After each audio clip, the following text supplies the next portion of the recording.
اعوذ باللہ من الشیطان الرجیم بسم اللہ الرحمن الرحیم وقالوا ان ہی الا حیاتنا الدنیا، اور وہ یہ کہتے ہیں کہ نہیں ہے مگر ہماری بس دنیا کی زندگی، وما نحن بمبعوثین، اور کوئی دوبارہ اٹھنے کا معاملہ نہیں ہے۔ یہ جان لیجیے جیسے آج بھی کفر اور الحاد کے مختلف شیڈز ہیں۔ ایک ایسے بھی لوگ ہیں کہ جو اللہ کو تو مانتے آخرت کو نہیں مانتے، ایسے بھی لوگ ہیں جو اللہ اور آخرت کو مانتے رسالت کو نہیں مانتے۔ تو اس وقت بھی ایک اکثر جو تھے قریش کے لوگ اور جو مشرکین عرب تھے وہ آخرت کو مانتے تھے، باس بعد الموت کو مانتے تھے، لیکن یہ کہتے تھے کہ ہمیں فلاں چھٹوا لے گا، فلاں بچا لے گا، ہمارے وہ جو ہیں حمایتی ہیں وہ مددگار ہیں۔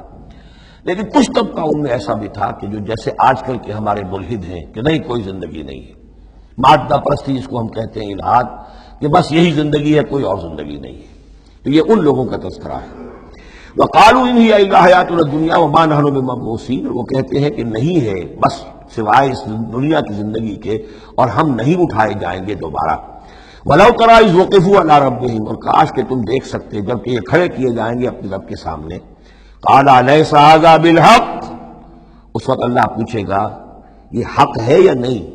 تم کہتے تھے نہیں دوبارہ اٹھایا جائے گا، اٹھائے ہو کہ نہیں؟ وَلَوْ تَرَىٰ إِذْ وُقِفُوا عَلَىٰ رَبِّهِمْ قَالَ أَلَيْسَ هَٰذَا بِالْحَقِّ قَالُوا بَلَىٰ وَرَبِّنَا، پھر وہ کہیں گے کہ کیوں نہیں، اور تیرے رب اے رب تیری قسم ہے کہ یہ تو حق ہے۔ قَالَ فَذُوقُوا الْعَذَابَ بِمَا كُنتُمْ تَكْفُرُونَ، تو وہ کہے گا کہ اب مزہ چکھو عذاب کا اپنے کفر کی پاداش میں۔ قَدْ خَسِرَ الَّذِينَ كَذَّبُوا بِلِقَاءِ اللَّهِ، بڑے گھاٹے میں پڑ گئے، تباہ و برباد ہو گئے وہ لوگ جو اللہ سے ملاقات کے انکاری ہیں، جو جھٹلا رہے ہیں کہ نہیں کوئی پیشی نہیں، کوئی ملاقات نہیں، کوئی حاضری نہیں۔ حتیٰ اذا جاءتهم الساعة بغتة، یہاں تک کہ جب وہ وقت آ جائے گا ان پر اچانک۔ اب یہ الساعہ گھڑی ایک شخص کے لیے یہ موت ہے، اور عام دنیا کے لیے پھر جب پوری قیامت کا وقت آئے گا، عام طور پر قیامت کی مراد لی گئی ہے۔ اذا جاءتهم الساعة بغتة، اچانک آ جائے گی قیامت۔ قالوا یا حسرتنا علی ما فرطنا فیہا، تو وہ کہیں گے ہائے افسوس ہم سے کتنی کوتاہی ہوئی اس کے بارے میں، ہم نے قیامت کو جھٹلایا اور یہ قیامت تو حق بن کر سامنے آ گئی۔ وَهُمْ يَحْمِلُونَ أَوْزَارَهُمْ عَلَىٰ ظُهُورِهِمْ، اور وہ اٹھائے ہوئے ہوں گے اپنے بوجھ، گناہوں کے بوجھ، کفر اور شرک کے بوجھ اپنی پیٹھوں پر۔ أَلَا سَاءَ مَا يَزِرُونَ، آگاہ ہو جاؤ بہت برا بوجھ ہوگا جو اٹھائے ہوئے ہوں گے۔ وَمَا الْحَيَاةُ الدُّنْيَا إِلَّا لَعِبٌ وَلَهْوٌ، اور نہیں ہے دنیا کی زندگی مگر کھیل اور کچھ جی بہلا لینا۔ یعنی اس کو یہ نہ سمجھیے کہ دنیا کی زندگی حقیقت نہیں ہے، تقابل میں کہا یہ جاتا ہے، تقابل میں آخرت کے مقابلے میں اس کی یہ حقیقت ہے۔ ایک شے ابدی ہے، ہمیشہ ہمیش کی ہے، ایک شے عارضی ہے، فانی ہے۔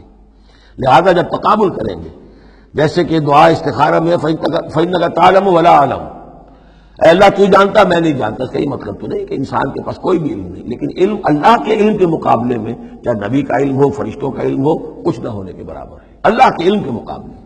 فَإِنَّكَ تَعْلَمُ وَلَا أَعْلَمُ۔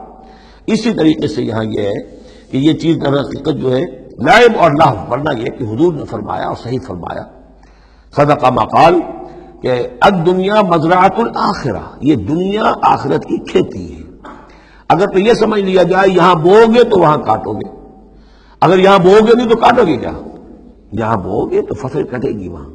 تو یہ تعلق ہے دنیا اور آخرت کا، تو اس اعتبار سے دنیا ایک حقیقت ہے، امتحانی وقفہ ہے۔ لیکن جب آپ تقابل کریں گے دنیا اور آخرت کا تو اس کی ابدیت، اس کی شان و شوکت اس کے مقابلے میں گویا کہ یہ نہ ہونے کے برابر ہے۔ یہ 3 گھنٹے کا ڈرامہ ہے جس میں کسی کو بادشاہ بنا دیا، کسی کو فقیر بنا دیا۔ وہ ڈرامہ ختم، نہ بادشاہ صاحب بادشاہ ہیں اور نہ فقیر صاحب فقیر ہیں، وہ باہر جا کر کپڑے بدل کر وہ ایک ہے، ایک جیسے ہیں سب کے سب۔ یہ ہے صورت۔ وَلَلدَّارُ الْآخِرَةُ خَيْرٌ لِّلَّذِينَ يَتَّقُونَ، اور یقیناً آخرت کا گھر جو ہے، آخرت کا گھر بہتر ہے ان لوگوں کے لیے کہ جو اللہ کا تقوی اختیار کریں۔ افلا تعقلون، تو کیا تم عقل سے کام نہیں لیتے؟ صدق اللہ العظیم۔